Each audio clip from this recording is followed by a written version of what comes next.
मंत्री जी, आदरणीय स्वास्थ्य मंत्री जी,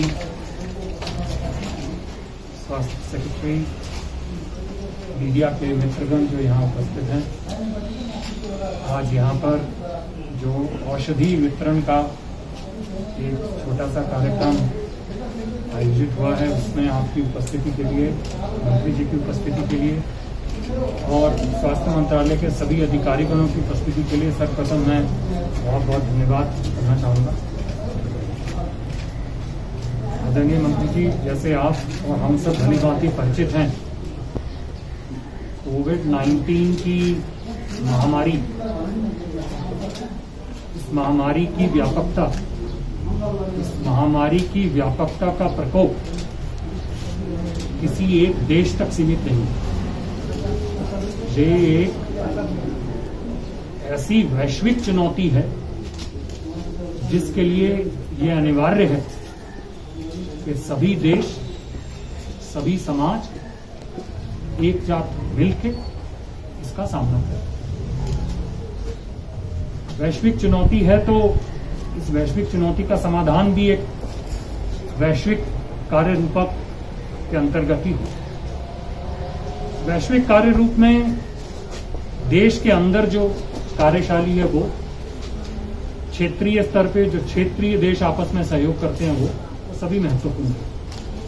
इस संदर्भ में मैं सर्वप्रथम तो ये कहना चाहूंगा, जैसे भारत के प्रधानमंत्री जी ने भी कहा कि नेपाल में सम्माननीय प्रधानमंत्री श्री के.पी. शर्मा ओली जी के नेतृत्व में नेपाल की जनता ने जो इस महामारी का एक सशक्त और सकारात्मक रूप से सामना किया था, कर रहे हैं, करते रहेंगे, ये न केवल प्रशंसनीय है, मैं कहूंगा ये एक पूरे क्षेत्र के लिए उदाहरण है, उदाहरणीय है। नेपाल के साथ साथ क्षेत्रीय स्तर पर दक्षिण एशिया के सभी देशों का आपस में सकारात्मक सहयोग भी कोविड-19 से सामना करने के लिए अति आवश्यक है।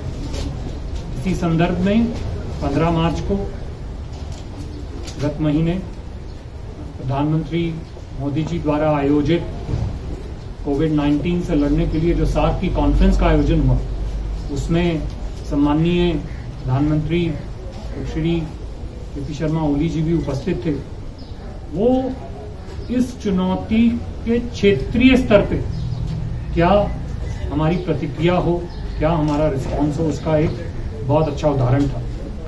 उसके अंतर्गत सार्क कोविड फंड की स्थापना की गई, जिसमें नेपाल ने भी एक बहुत ही महत्वपूर्ण सहयोग दिया और वह सहयोग क्षेत्रीय स्तर पर अब काफी आगे बढ़ चुका है।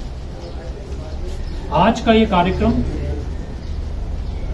ये औषधि, जिसके लगभग 23 टन की औषधि जो कि भारत सरकार की तरफ से, भारत की जनता की तरफ से, ये औषधि मैं मानता हूं कि हमारे देशों के सहयोग का एक उदाहरण है और कोविड-19 को लड़ने के लिए जितना भी हम देशों ने अकेले किया, आपस में मिलके किया, दूसरों देशों के साथ मिलके किया, वो पूरी श्रृंखला की एक कड़ी है, एक चरण है। आगे आने वाले अब सप्ताहों में इसके दूसरे चरण भी होंगे। मेरा ना केवल विश्वास है बल्कि मैं निश्चय के साथ कह सकता हूं कि इसका अगले हफ्ते तक एक दूसरा चरण भी होगा, जो कि हमारे सहयोग का एक और प्रत्यक्ष उदाहरण होगा। इन शब्दों के साथ माननीय मंत्री जी, स्वास्थ्य मंत्रालय के सभी अधिकारीगण, मैं एक बार फिर हमारे द्विपक्षीय सहयोगों के इस प्रत्यक्ष उदाहरण को लेते हुए आप सबका इस दोपहर में यहाँ की उपस्थिति के लिए बहुत बहुत धन्यवाद करना चाहता हूँ और ये विश्वास दिलाना चाहता हूँ कि हमारा सहयोग, चाहे कोई भी स्थिति हो, कोई भी सिचुएशन हो, उसमें हमेशा निरंतर अग्रसर, सकारात्मक रूप से अग्रसर रहेगा। बहुत बहुत धन्यवाद। महामहिम रात सचिवज्यू लगायत उपस्थित सम्पूर्ण साथी, अहिले हामी विश्वव्यापी रूपमा फैलिएको शक्ति सम्पन्न र सम्पन्न राष्ट्रहरूलाई पनि धराशायी बनाउँदै गएको कोभिड-19 रोगको विरुद्ध विश्व स्तरमा नै हामी आफ्नो आफ्नो ठाउँबाट यसलाई परास्त गर्नको निम्ति लडिरहेका छौँ।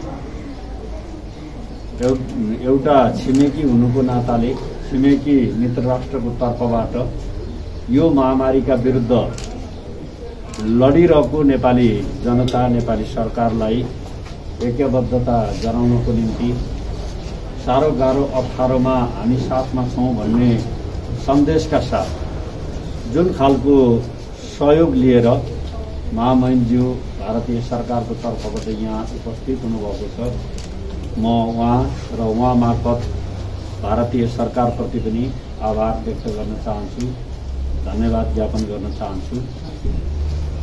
संक्रमण र जोखिमको हिसाबले हेर्ने हो भने अहिले हामीभन्दा भारत अझ अप्ठ्यारो लडाईँमा छ। करिब 20,000 जति भारतीय नागरिकहरू अहिले संक्रमित अवस्थामा हुनुहुन्छ। 645 जतिले मृत्यु भ्रमण गरिसक्नु भएको छ। त्यसको तुलनामा हामी 42 जना संक्रमितहरू रहेका छौँ र अहिले व्यक्तिको हताहती भएको स्थिति हाम्रो देशमा छैन। तथापि मित्र राष्ट्र भारतको तर्फबाट आफूलाई परेको यो अप्ठ्यारोको बावजुद पनि छिमेकी हुनुको नाताले हामीलाई अप्ठ्यारो नपरोस् भन्नका निम्ति जे सद्भाव सदिच्छा राख्नु भएको छ, यो प्रति म धन्यवाद दिन चाहन्छु। हामी यस मानेमा पनि अलि बेसी सतर्क छौँ। चीनमा यो रोग उत्पत्ति भयो, युरोप अमेरिका हुँदै यो मित्र राष्ट्र भारत पनि आइपुग्यो।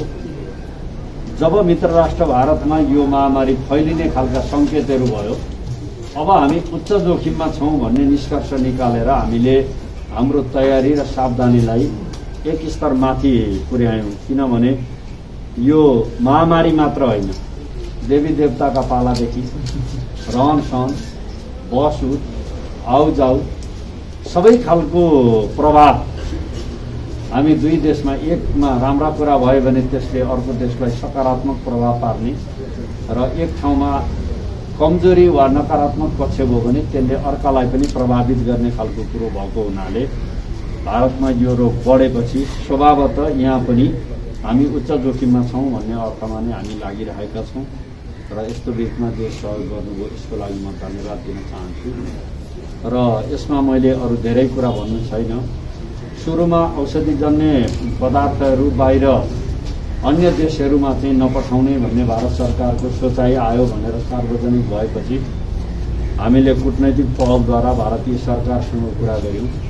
नेपालको हकमा त्यो प्रतिबन्ध नलाग्ने भन्ने खालको भारतीय सरकारले जुन निर्णय गर्यो, जसले हिजोदेखिका हाम्रो सम्बन्धलाई र यो अप्ठ्यारोमा पनि औषधि प्राप्त गर्ने कुरालाई सुनिश्चितता गरेको छ, यसको लागि पनि म भारतीय सरकारप्रति आभार व्यक्त गर्न चाहन्छु। अहिलेको यो कठिन परिस्थितिमा यो त प्रतिनिधिमूलक मात्रै हो, 2 ट्रकभन्दा बेसी सामग्रीहरू उहाँहरूले हामीलाई उपलब्ध गराउनु भएको छ, यो प्रति म धन्यवाद दिन चाहन्छु। सँगसँगै यो अहिलेको प्राप्त भएका औषधिका अतिरिक्त अब हामी बर्खा लाग्न लाग्यो, विभिन्न खालका महामारी र अन्य खालको संक्रमणबाट जोगिनका लागि पनि हाम्रा केही औषधिहरू भारत सरकारको उसमा आइपुगेका छन्।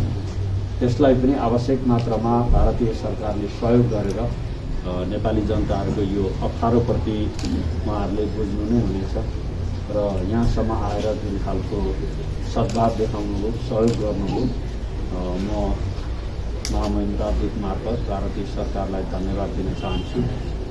दुःखको यस घडीमा नयाँ जिम्मेवारी लिएर आउनुभएको छ।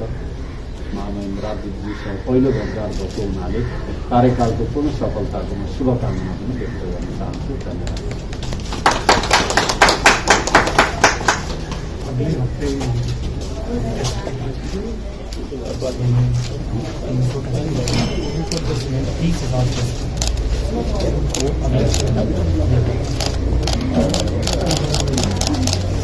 अब यहीँबाट बिदा गरौँ आज भित्र लगेर चिया नखाउँ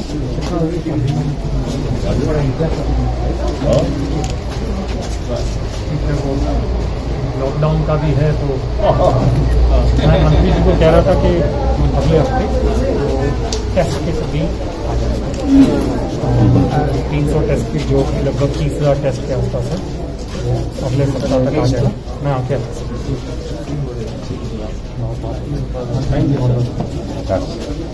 कैसे हैं बढ़िया।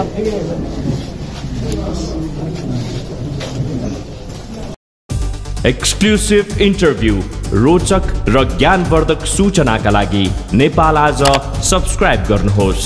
हाम्रा भिडियोहरू सुरुमै हेर्नका लागि क्लिक गर्नुहोस् यो घण्टीमा।